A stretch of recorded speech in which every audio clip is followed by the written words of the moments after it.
For saving files, simpler in our case is going to be better. So go to File and go to Save As. So then you can name your file, you can pick your format.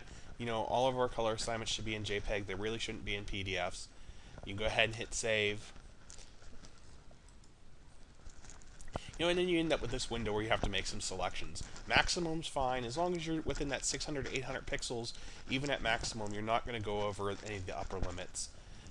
But when you save it as for the web, you know, you get a different window, and there's a lot more selections here. There's a lot more things that can go wrong with these selections. You, depending on how you have your computer set up, it you know, could really change the color dramatically. And I think, you know, staying with the other method is definitely the way to go. I mean, I don't know what you've done for other classes for saving, but definitely go with, you know, the simpler method. You won't get these changes, and check your colors afterwards, because, you know, these give you a preview that, you know, something's changing. You know, you're allowed to see it as you make the changes, and you really want to make sure it stays consistent with what you had intended while creating the assignment. So if you have any more questions, let me know. I'm going to go ahead and recap real quick. You know, just use File and Save As. It's very simple. You know, not a lot of choices here, not a lot of things that can kind of get messed up.